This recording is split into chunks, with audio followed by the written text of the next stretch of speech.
하나님, 폭염과 폭우로 얼룩진 지난 여름 가운데서 저희를 지켜주시고 수요예배의 자리로 인도하심을 감사합니다. 하나님 말씀으로 세상에 진리의 등불을 밝히며 살기를 원하며 온라인으로 예배당에 함께 모여 예배하는 온 교우들이 하나님의 크신 뜻과 구원의 신비를 깨닫고 나누는 시간 되게 하옵소서. 무엇보다 세상에 줄 수 없는 참 평화와 위로를 얻는 시간 되게 하옵소서. 이 모든 말씀 예수 그리스도 이름으로 기도합니다. 아멘.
사랑과 공의의 하나님, 무더위에 지칠 대로 지친 8월 말 수요 저녁입니다.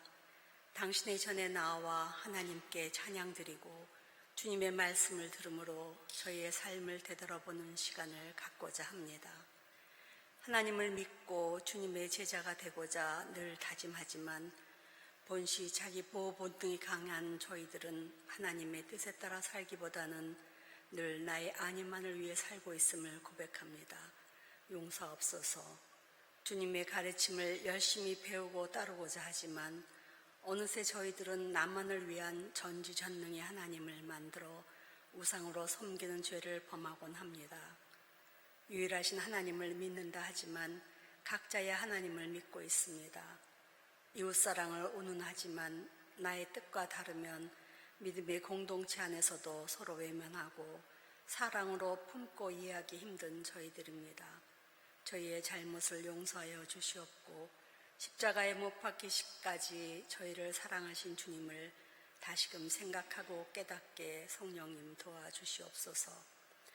광복 80주년, 경동의 80주년을 지내는 요즘 국민소득 100불도 안 되는 환경에서 오직 경제 발전을 위해 몸바쳐 살아온 노인층과 국민소득 3만 불이 넘는 환경에서 자란 젊은이들이 한 사회에서 생활함으로 오는 수많은 사회적, 정치적, 정서적 갈등으로 더욱 힘든 세상을 살아가고 있습니다.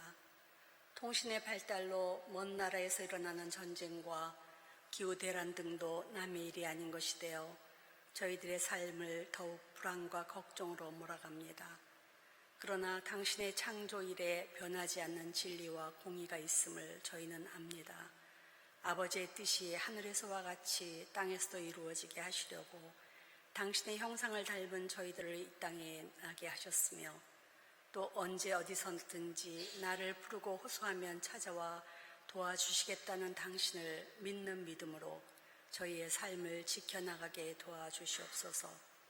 경동이 세워지던 시기에는 저희들의 믿음의 선배들이 전쟁과 폐허 속에서 살아남기 위해 주님만을 붙잡고 간절한 기도와 감사로 살았던 때였습니다.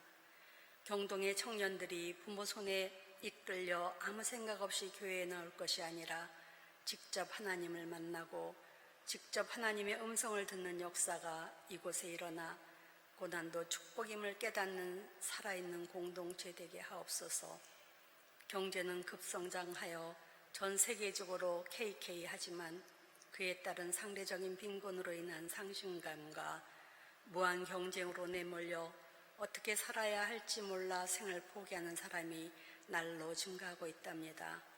오늘도 십자가를 바라보며 부활의 주님을 만남으로 나의 존재의 귀함을 깨닫고 어떤 고난에도 흔들림 없는 뿌리 깊은 믿음 생활을 해나갈 수 있도록 이끌어 주옵소서.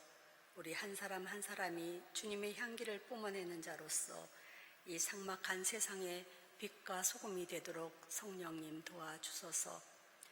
이 시간 연우교우의 찬양을 기쁘게 받아주시고 강승우 목사님의 말씀에 귀 기울이는 저희들이 신령과 진정으로 예배하는 자들이 되게 해주실 줄 믿사오며 항상 저희와 동행해 주시고 사랑해 주시는 예수님의 이름으로 기도드립니다. 아멘.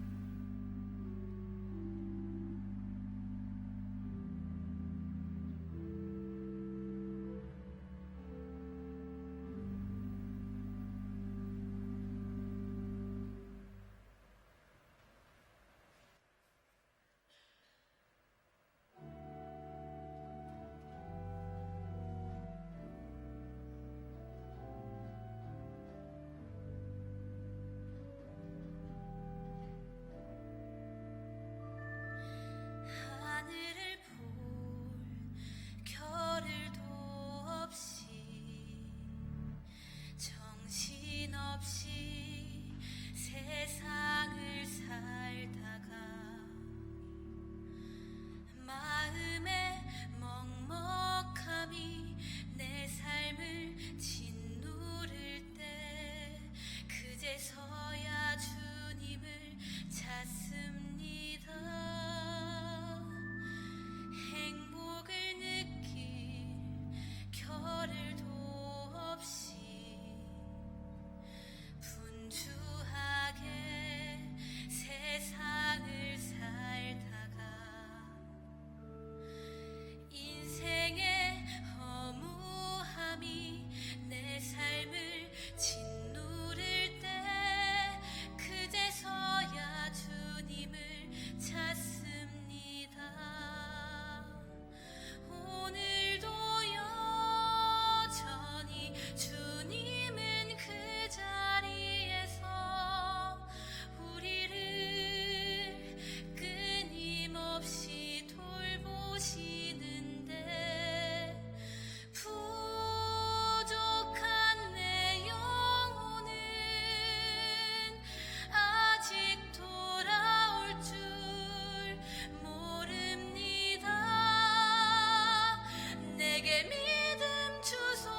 겨를도 없이 정신없이 세상을 살다가 마음의 먹먹함이 내 삶을 짓누를 때 그제서야 주님을 찾습니다. 행복을 느낄 겨를도 없이 분주하게 세상을 살다가 인생의 허무함이 내 삶을 짓누를 때 그제서야 주님을 찾습니다. 언제나 사랑해 주님은 그 자리에서 우리를 놓지 않고 붙드시는데 부족한 내 마음은 아직 돌아올 줄 모릅니다. 모든 것을 다 잃은 것 같던 순간에도 모든 아픔이 다 내 것인 것 같다 해도 항상 지키시는 나의 주 세상을 살아갈 힘 되시네. 내게 믿음 주소서. 내 연약한 마음 돌보소서.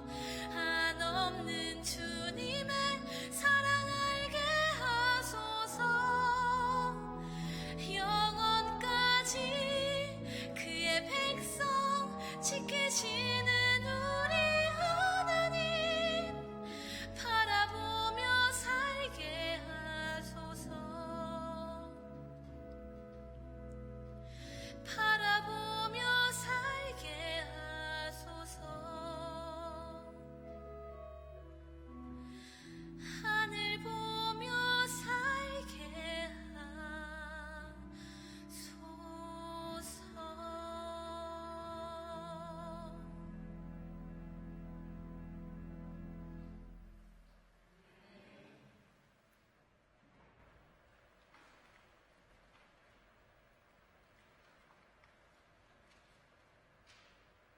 손양옥 권사님 진심을 담은 기도, 우리 이현우 교 하나님의 신실하심을 높이는 찬양 감사합니다. 연우교 찬양하는 얼굴을 저는 못 봤는데 뒤에서 교우분들이 찬양 함께 하면서 연우교를 바라보는 그 미소가 아마 하나님이 우리를 향한 미소이지 않나 생각해 보았습니다. 오늘 함께 나눌 말씀은 신명기 20장 말씀입니다. 신명기 20장 말씀 한 절씩 교독하시겠습니다. 당신들이 적군과 싸우려고 나가서 당신들보다 많은 적군이 말과 병거를 타고 오는 것을 보더라도 그들을 두려워하지 마십시오. 이집트 땅에서 당신들을 인도하여 주신 주 당신들의 하나님이 당신들과 함께 계십니다.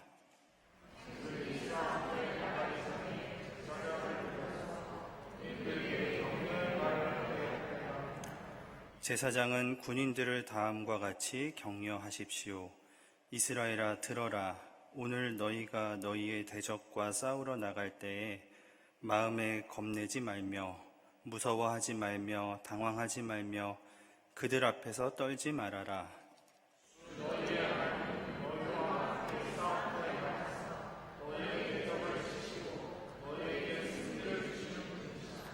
그 다음에 장교들은 군인들에게 다음과 같이 지시하십시오.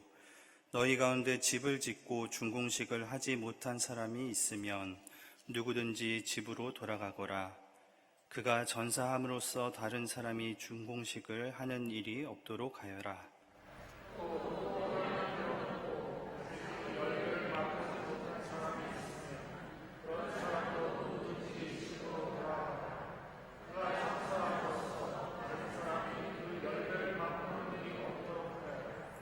또 너희 가운데 여자와 약혼하고 아직 결혼하지 못한 사람이 있으면 그런 사람도 집으로 돌아가거라.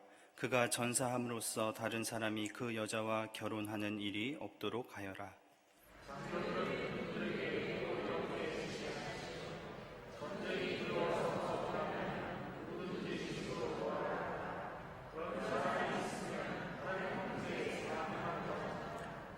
장교들이 군인들에게 이런 지시를 다 끝마치면 군인들 위에 지휘자를 임명하십시오.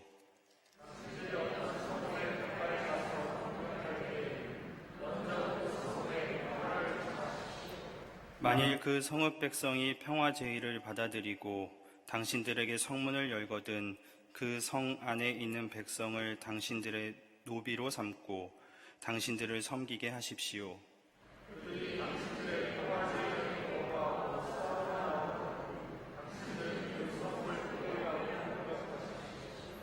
주 당신들의 하나님이 그 성읍을 당신들의 손에 넘겨주셨으니 거기에 있는 남자는 모두 칼로 쳐서 죽이십시오.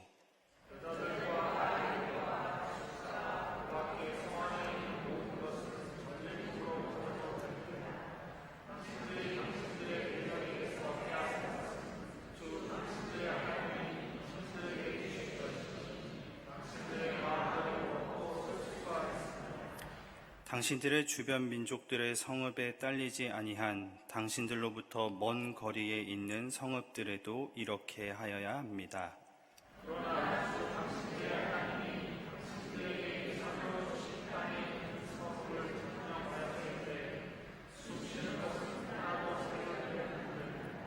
곧 헷사람과 아모리 사람과 가나안 사람과 브리스 사람과 히위 사람과 여부수 사람은 주 당신들의 하나님이 당신들에게 명하신 대로 전멸시켜야 합니다.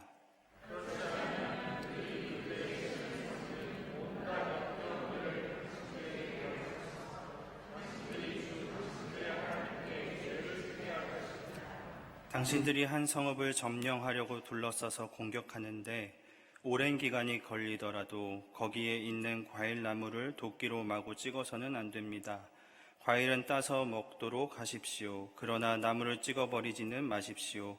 들에 있는 나무가 원수라도 된단 말입니까? 어찌 그 나무들을 포위하겠습니까?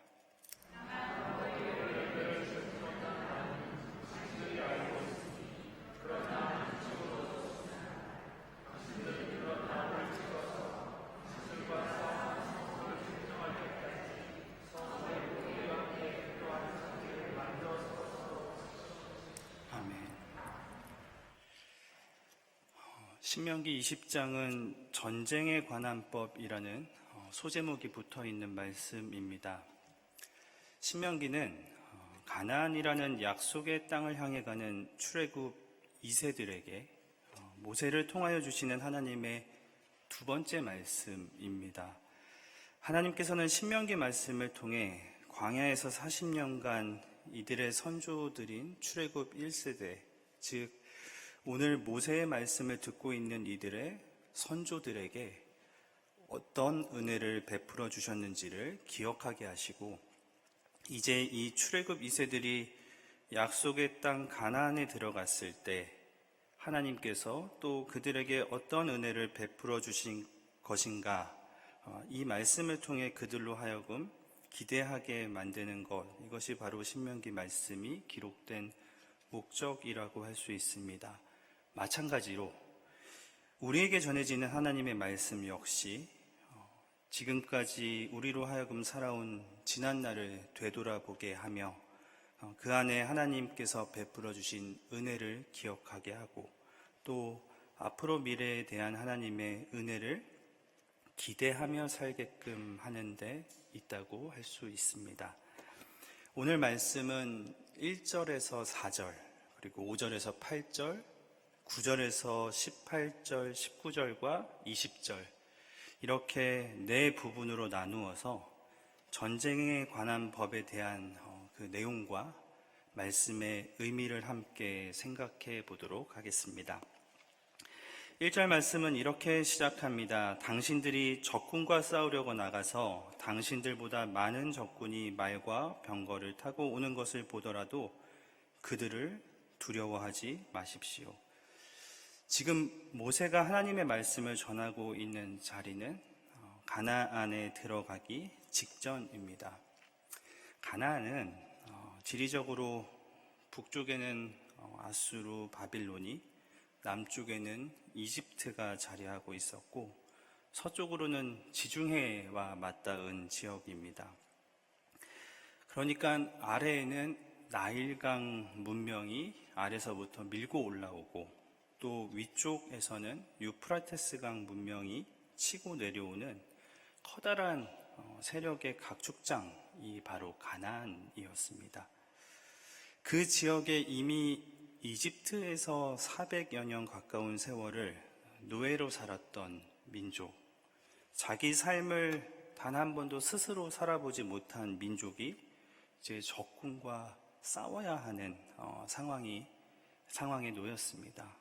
싸움이 될까 싶습니다. 그런데 이것은 누구와 누구와의 싸움인가? 이 싸움은 바로 당신들의 조상들을 그 이집트에서 건져내신 하나님께서 함께 하시는 싸움이니 두려워하지 말라고 말씀하십니다. 이어지는 2절 말씀입니다. 싸움터에 나가기 전에 제사장을 불러서 군인들에게 격려의 말을 하게 하여야 합니다. 조금 이해하기 어려운 장면이 2절에서부터 나타납니다. 싸움터에 나가기 전에 왜 제사장을 불러야 하는가?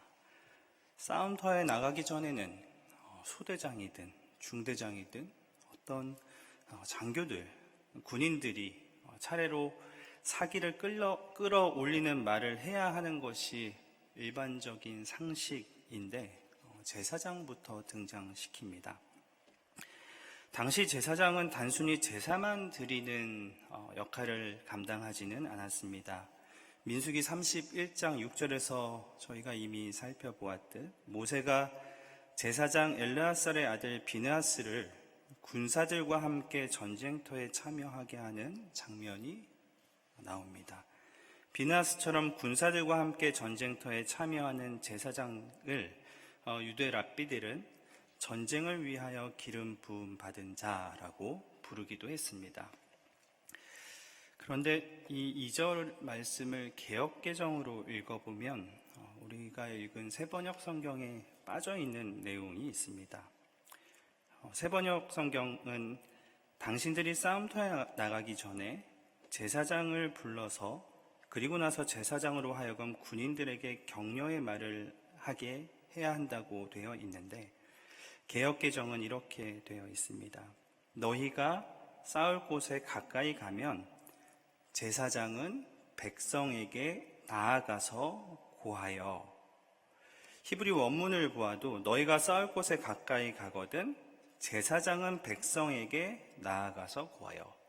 제사장이 싸울 준비가 다 되면 백성에게 나아가야 한다는 이 말이 새번역 성경에는 빠져 있는 것을 볼 수 있습니다.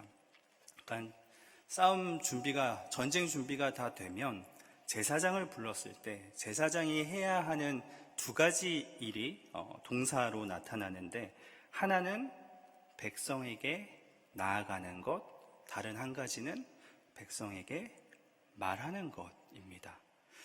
여기서 나아가다라는 히브리어는 나가쉬인데 이것은 그냥 나가는 것이 아니라 아주 가까이 하다라는 뜻이 있습니다. 접근하다, 다가가다라는 의미인데 그냥 접근하고 다가가는 것이 아니라 포옹할 수 있을 정도로 아주 가까운 위치에까지 가까이 나아가는 것을 말합니다.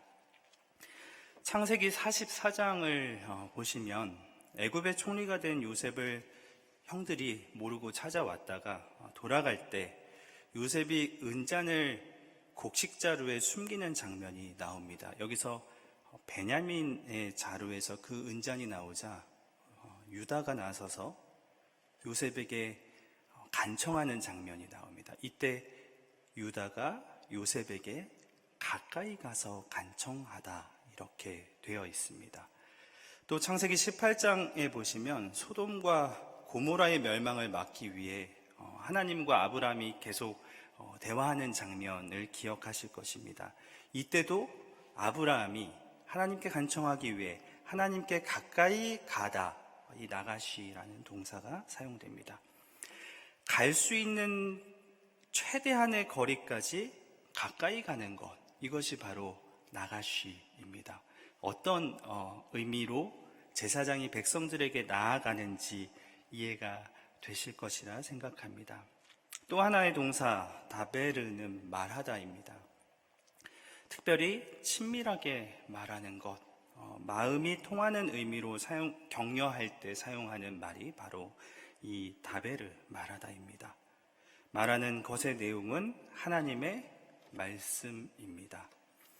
그러니까 이것은 단순히 전쟁터에 나아가기 전에 전쟁을 준비하는 어떤 하나의 행위가 아니라 제사장이 이스라엘 백성들에게 가까이 나아가서 말하는 것, 이것이 의미하는 것은 바로 이집트에서부터 함께 해주신 하나님이 지금도 너희와 함께 하신다는 것, 이것을 말하는 것입니다. 그 전하는 내용은 3절을 보시면 첫째, 마음에 겁내지 말며, 두 번째는 무서워하지 말며, 세 번째는 당황하지 말며, 네 번째는 그들 앞에서 떨지 말아라인데, 원문의 순서는 겁내지 말며 무서워하지 말며까지는 같은데 세 번째와 네 번째가 바뀌어 있는 것을 볼 수 있습니다. 그러니까 겁내지 말며 무서워하지 말며 떨지 말며 당황하지 말아라. 이것은 적군을 마주하게 되었을 때 일어날 수 있는 어떤 심리적인 변화를 점층적으로 표현하고 있는 장면입니다. 처음에는 마음에 일어나는 겁을 이야기합니다. 겁내는 것은 마음이 녹는 상태, 마음이 약해지는 상태입니다. 마음이 연약해지고 흐려지는 것입니다. 두 번째는 무서워하다, 두려워하다인데 이것은 처음에 일시적으로 마음이 약해졌던 이 상태가 잠깐 있는 것이 아니라 계속 지속되어서 무서워하고 두려워하게 되는 것을 말합니다. 이 두려움의 상태가 신체에 나타나는 것이 바로 떨림입니다. 몸으로 나타나는 현상을 떨림이라고 합니다. 마지막으로 당황하지 말며 놀라지 말며는 공포에 떤다라는 의미를 담고 있습니다. 그러니까 이스라엘 백성이 이렇게 적군과 마주하게 되었을 때 일어나는 심리적인 변화, 마음에 일어나는 불안이 어떻게 몸으로 나타나고 그리고 공동체에 영향을 주는가를 보여주는 장면입니다. 이런 상황이 되면 전쟁의 결과는 어떻게 될까요? 그리고 이것을 어떻게 극복할 수 있을까요?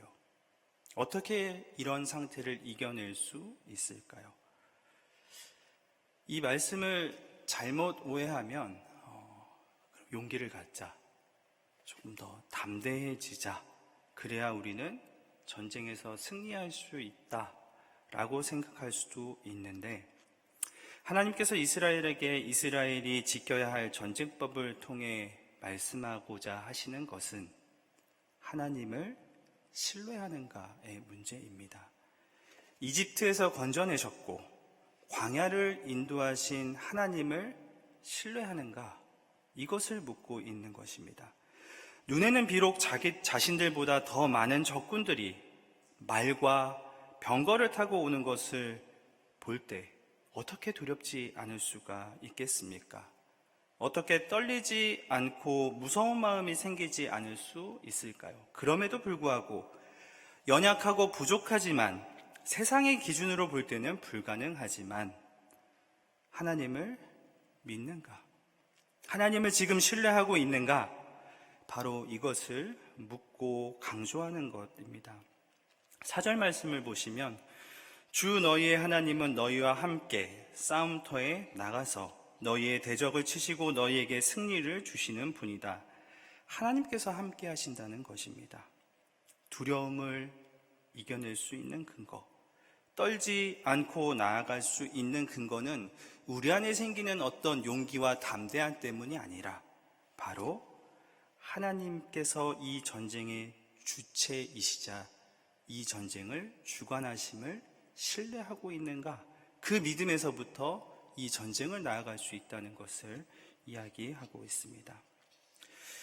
인간이 행하는 전쟁의 목적이 어떤 인간의 지배 욕구 또 정복에 있다면 하나님의 전쟁은 악을 소멸하고 그 안에서 새로운 역사를 이루어가는 것, 그리고 지배의 욕망과 정복의 세상 아래에서 억눌린 자들의 회복을 통한 하나님 나라의 새로운 통치를 알린다는 것, 이것이 바로 신명기 20장 1절부터 4절까지에 담겨 있는 하나님께서 전쟁의 주체가 되시고 이것이 하나님의 전쟁이라는 원칙, 첫 번째 원칙이라는 것을 알려줍니다.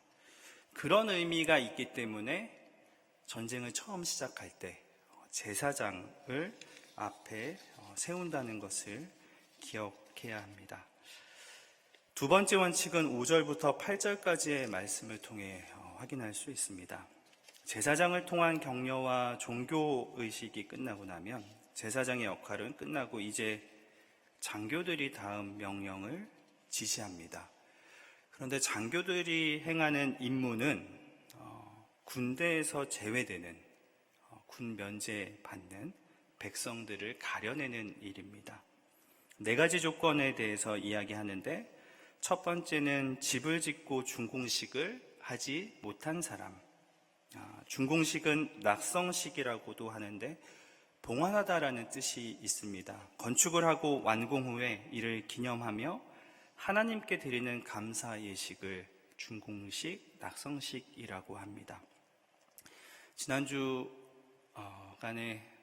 군산 나포교회에 다녀왔습니다. 경동교회와 나포교회가 함께 햇빛발전소를 만들고 하나님 창조세계를 보존하는 데 힘을 모으기로 했는데 먼저 준공하고 나서 저희가 가장 먼저 한 것이 감사 예배 일정을 조율하고 감사 예배를 드린 것입니다. 바로 이런 것이 낙성식, 준공식이라고 생각하실 수 있을 것입니다. 두 번째는 포도원을 만들었는데 아직 그 열매를 맛보지 못한 사람은 집으로 돌아가야 합니다. 세 번째, 약혼까지 했는데 결혼식을 아직 하지 못한 사람도 군 면제를 받습니다. 마지막으로 전쟁이 두렵고 마음이 허약한 사람들입니다. 장교는 백성들을 향해 묻습니다. 여러분 중에 집을 짓고 준공식을 아직 하지 못한 사람이 있는가? 여러분 중에 포도 열매를 아직 맛보지 못한 사람이 있는가? 여러분 중에 아직 결혼식을 올리지 못한 사람이 있는가? 여러분 중에 이 전쟁이 두려운 사람이 있는가? 그러면 돌아가거라. 이 돌아가거라는 말 속에는 2개의 단어가 들어 있습니다. 가라, 돌아가라. 굉장히 강력한 표현입니다. 이 4가지 경우가 신명기 20장 전쟁에 관한 법 두 번째 원칙에 대한 내용입니다. 먼저 이들을 집으로 돌려보내는 이유입니다. 이 이유에 대해서 이들이 만약 전쟁에 나가서 전사하게 됨으로써 다른 사람이 준공식을 하고 다른 사람이 포도원 열매를 맛보고 다른 사람이 결혼을 하게 된다. 그것을 막기 위해서 집으로 돌려보낸다라고 성경은 전하고 있습니다. 이스라엘 백성들이 이집트에서 생활했을 때를 생각해 보시면 왜 이런 말씀을 하고 있는가 우리가 쉽게 이해할 수 있을 것입니다. 이집트에서 집을 짓고 포도원을 가꾸고 약혼을 했지만 그 결실은 언제든지 지배자들에게 빼앗길 수도 있는 것이었습니다. 거주할 공간을 마련하는 일, 땀 흘린 노동의 대가를 뿌린 대로 거두는 일, 약혼한 사람과 결혼하는 일은 우리가 인생을 살면서 누려야 하는 가장 기본권이기도 합니다. 이제 노예가 아닌 하나님의 백성으로서 주체적인 삶을 살아야 하는 이스라엘은 그 심은 것들의 책임적인 주인, 책임적인 존재가 되어야만 했습니다. 즉 이들에게 이 기본적인 행복을 누릴 권리보다 우선시 되는 것은 없다는 것입니다. 개인이 누릴 수 있는 이 행복의 권리가 전쟁이라는 대의적인 명분 못지않게 중요하게 하나님께서 생각하고 계신다는 것, 이것이 신명기 20장에서 가르치는 두 번째 원칙과 원리입니다. 특별히 지금 이스라엘 백성은 가나안 정복이라는 이스라엘이라는 국가로서의 분명한 명분이 있었습니다. 그러면 준공식 좀 못하면 어떻고, 포도 열매 좀 못 먹으면 어떻고, 나라의 운명이 달렸는데 결혼은 못하면 좀 어떤가요? 민족의 독립을 위해 만주에서 목숨을 걸었던 우리의 선조들도 개인의 사사로운 이익이나 감정보다는 나라의 주권을 회복하는 일을 먼저 우선순위로 두었기 때문에 우리가 누리는 자유가 있는 줄 압니다. 그런데 성경은 그 개인이 누리는 행복, 그 개인의 행복이 얼마나 중요하고 값진 것인가를 이 말씀을 통해 밝히고 있습니다. 저는 이 말씀을 준비하고 말씀 앞에 서서 많은 생각들을 하게 되었습니다. 교회에서 이것은 주님의 일이야 라는 명목 아래 우리 청년들에게 또 함께하는 교우들에게 봉사와 헌신을 강요하지는 않았는가?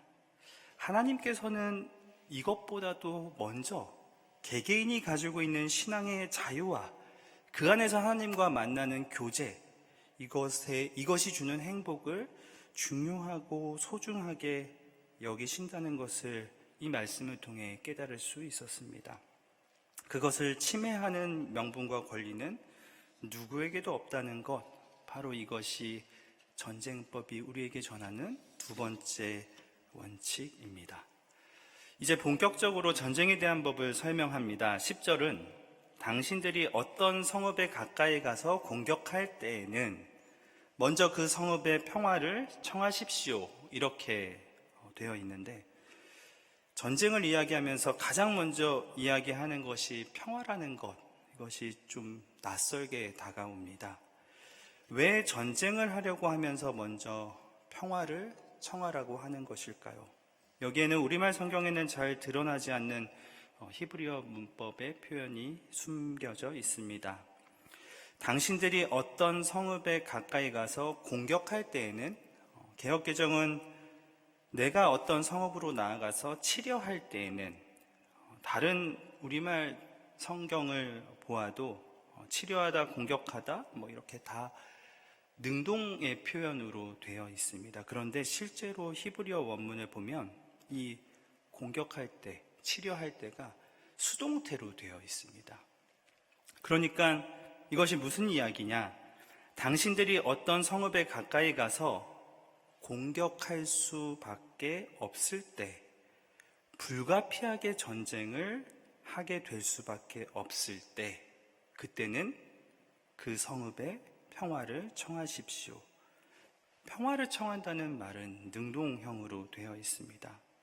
신명기 20장이 전쟁에 관한 법, 전쟁에 관한 규율에 대해서 이야기하고 있지만 이렇게 전쟁을 하고 싸움을 하고 공격을 하고 누군가의 목숨을 빼앗고 짓밟는 것,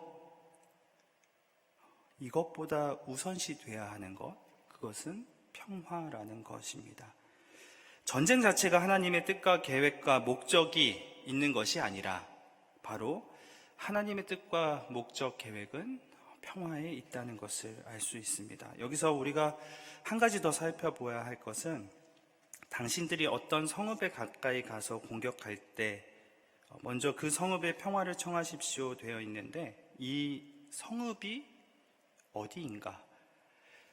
아무 생각 없이 성경을 읽다 보면 가나안이라고 생각하실 수 있을 것입니다. 그런데 15절 말씀을 보시겠습니다.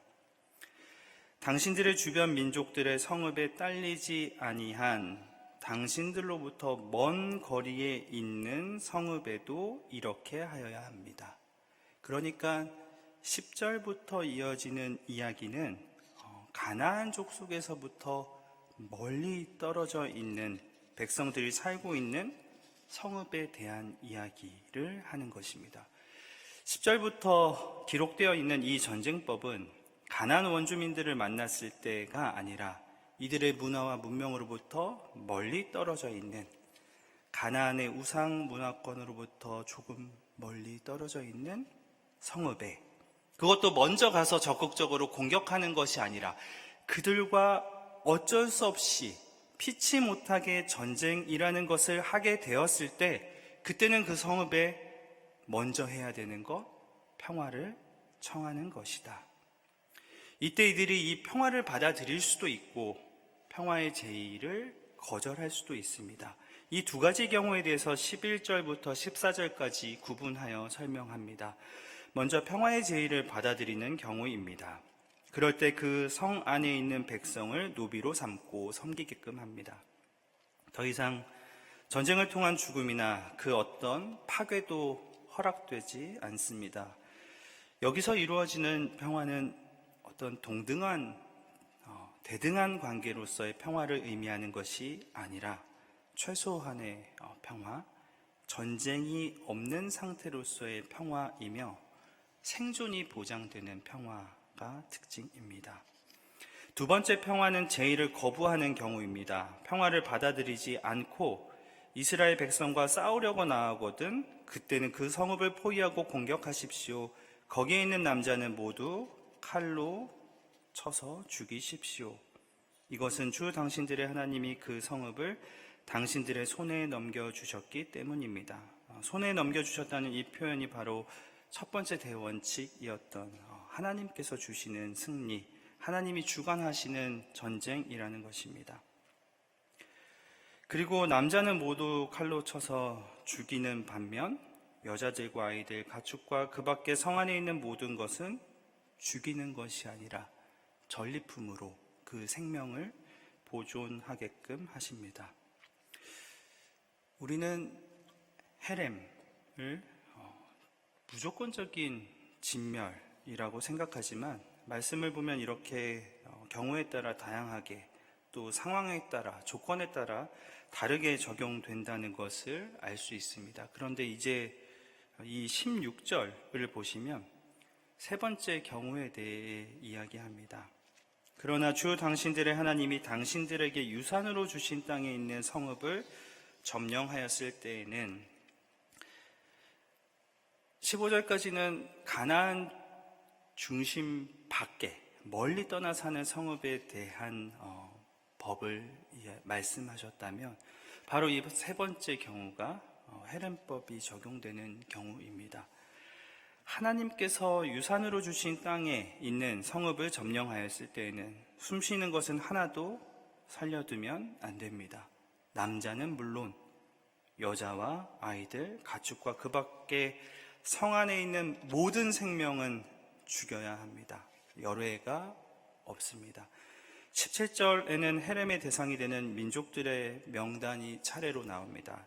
헷, 아모리, 가나안, 브리스, 히위, 여부스입니다. 어떤 이유 때문에 하나님은 진멸하라고 하셨는가? 남자는 물론 여자와 아이들, 가축과 그 밖에 성 안에 있는 모든 생명을 다 죽이라고 말씀하실까요? 아시다시피 광야에서 이스라엘 백성은 40년 동안 하나님의 백성으로서의 삶을 살기 위해 훈련을 받았습니다. 그런데 그 며칠 걸리지도 않을 거리를 40년 동안 빙글빙글 돌게 하신 것, 그것은 이들이 400여 년이라는 긴 시간 동안 애굽 땅에서 노예로 살던 속성이 남아 있었기 때문입니다. 광야에서 훈련받으면서도 끝없이 하나님을 원망했고 불평했고, 때로는 이집트에서 먹던 고기 가마 곁을 찾던 민족들이 바로 이스라엘이고, 사실은 인간의 연약함, 눈에 보이는 것에 쉽게 무너지는 우리의 연약한 모습이기도 합니다. 우상 숭배의 매력, 가나안 도시의 문화는 충분히 이집트에서의 삶과 기억을 되살릴 수 있는 것들이었기 때문에, 그래서 하나님께서는 진멸하라고 말씀하신 것입니다. 18절은 이어서 이렇게 설명합니다. 그렇지 않으면, 그렇게 진멸시키지 않으면 그들이 그들의 신을 섬기는 온갖 역겨운 일을 당신들에게 가르칠 것이다. 가나안 땅의 사람들이 섬기는 역겨운 일이 무엇이었기에 이들에게는 평화를 선언할 수 없었고, 하나님의 새로운 역사를 세워가는데 철저하게 없애고 가야 할 과제가 되었던 것일까요? 하나님께서 보시기에는 이 가나안이나 이집트나 다를 것이 없는 세상이었습니다. 사람을 제물로 바치는 인신제사를 일상화했고, 사회적으로 경제적으로 가난한 사람들의 작은 소유마저 때로는 종교적 행위를 통해 소비하게 함으로써 영원히 가난에 영속시키는 일들이 빈번하게 일어났습니다. 헤렘법은 그저 가나안 땅을 진멸하고 그 안에 있는 백성들까지, 무고한 백성들까지 파괴하라는 어떤 그런 심판이 아니라 악의 현실, 비극적인 현실에 대한 심판입니다. 죄악으로 물든 세상과의 단절을 선언하는 것이자 하나님의 말씀으로 통치되는 새로운 새하늘과 새 땅을 상징하는 것, 이것이 바로 헤렘에 담겨 있습니다. 신명기 20장 전쟁에 관한 법의 이 세 번째 원칙은 이 헤렘 사상에서 발견할 수 있습니다. 이제 마지막으로 네 번째 원칙입니다. 19절과 20절 말씀의 내용을 요약하면,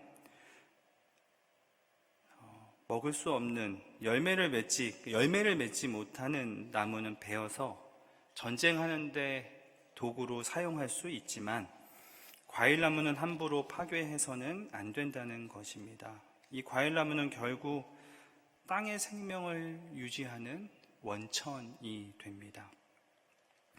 단순히 먹거리를 지켜라 라는 것으로 가볍게 여길 것이 아니라, 땅과 땅에 속한 생명은 전쟁 속에서 함부로 파괴되어서는 안 되며, 또 인간뿐만 아니라 모든 피조물이 함께 인간과 더불어 살아가며 때로는 서로의 생명을 살리는 생명이 된다는 것을 강조하고 있는 것입니다. 우리는 역사 속에서 특별히 베트남 전쟁에서 미군이 정글나무를 고사시키기 위해 살포한 고엽제에 대해 잘 알고 있습니다. 그 당시 사용된 대표적인 에이전트 오렌지라는 이 고엽제는 청산가리의 약 1만 배나 되는 독성을 지닌 것으로 알려져 있습니다. 걸프전 당시 이라크가 후퇴하면서 쿠웨이트의 석유시설을 파괴해서 걸프만 지역이 심각한 환경 오염을 겪었던 것을 저도 기억하고 있습니다.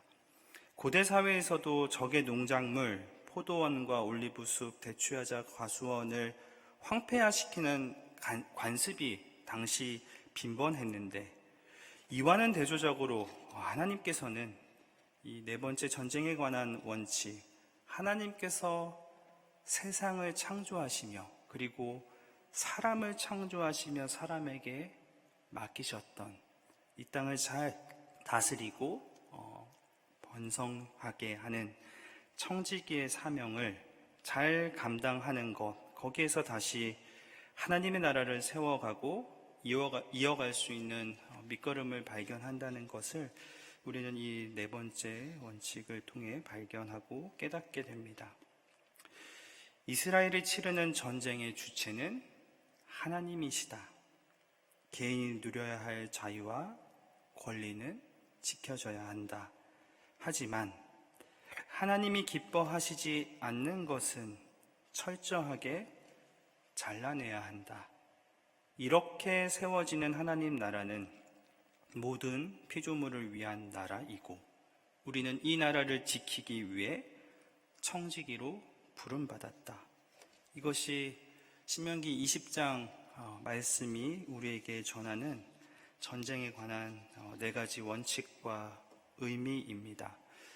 마지막으로 본문이 전하는 한 가지 내용을 살펴보고 말씀을 맺고자 합니다. 오늘 1절 말씀은 이렇게 기록이 되어 있습니다. 당신들이 적군과 싸우려고 나가서 당신들보다 많은 적군이 말과 병거를 타고 오는 것을 보더라도 그들을 두려워하지 마십시오. 이집트 땅에서 당신들을 인도하여 주신 당신들의 하나님이 당신들과 함께 계십니다. 여기서 인도하여 주신, 인도하다라는 말을 히브리어로 올라라고 합니다. 말 그대로 이 말은 끌어올린다라는 뜻, 이집트 땅에서 끌어올려 주셨다라는 것인데, 단순히 이스라엘 백성을 이집트 땅에서 끌어올려서 가나안이라는 땅으로 옮기셨다라는 이런 어떤 공간과 지리적인 의미만 담고 있는 것이 아니라 이 올라라는 말 속에는 속성의 변화, 내적인 변화, 즉 근본적인 변화가 들어있음을 의미합니다.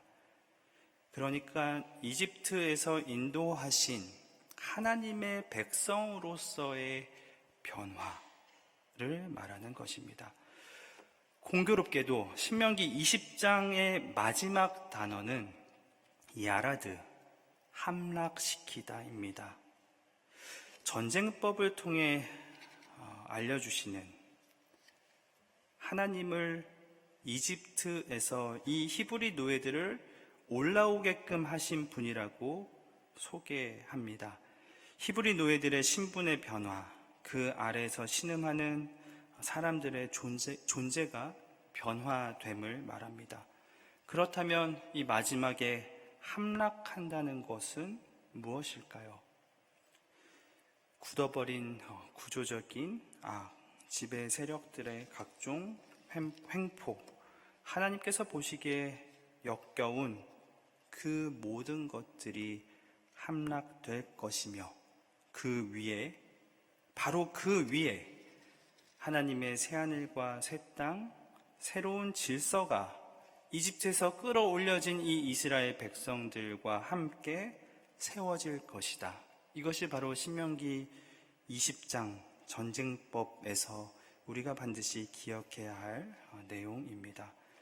철저한 과거 청산은 악의 근원이며 그것이 아닌 것들에 대해서는 언제나 평화와 자비가 우선되어야 한다는 것을 우리는 잊지 말아야 할 것입니다. 사랑하는 교회 여러분, 오늘 우리는 신명기 20장의 전쟁에 관한 법을 통해 이 땅을 살아가며 우리가 함락시키고 타협하지 않아야 할 것이 무엇인지, 그 안에서 끊임없이 하나님의 백성으로, 하나님의 사람으로 새로워지라는, 변화된 존재로 살아가라는 성령의 명령에 귀 기울이고 순종하며 이 남은 여름을 잘 보내는 여러분의 믿음의 여정이 되시기를 바랍니다. 말씀 마음에 새기며 함께 침묵으로 기도하겠습니다.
하나님 감사합니다.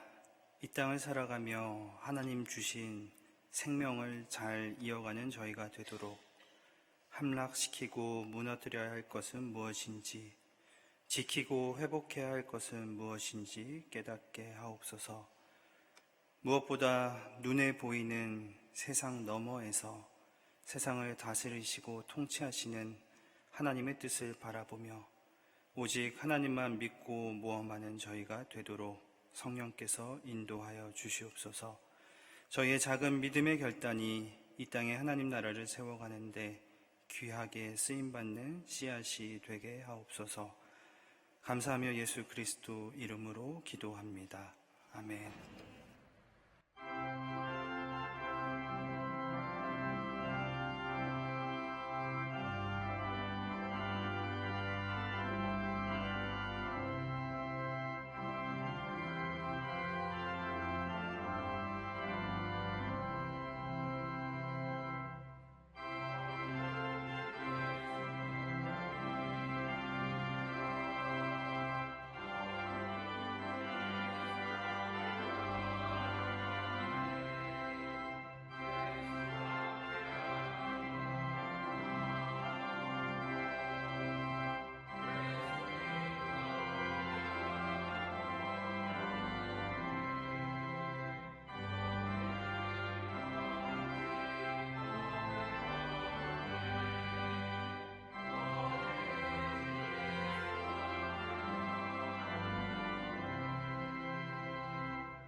하늘에 계신 우리 아버지여, 이름이 거룩히 여김을 받으시오며 나라가 임하시오며 뜻이 하늘에서 이루어진 것 같이 땅에서도 이루어지이다. 오늘 우리에게 일용할 양식을 주시옵고 우리가 우리에게 죄 지은 자를 사하여 준 것 같이 우리 죄를 사하여 주시옵고 우리를 시험에 들게 하지 마시옵고 다만 악에서 구하시옵소서. 나라와 권세와 영광이 아버지께 영원히 있사옵나이다. 아멘.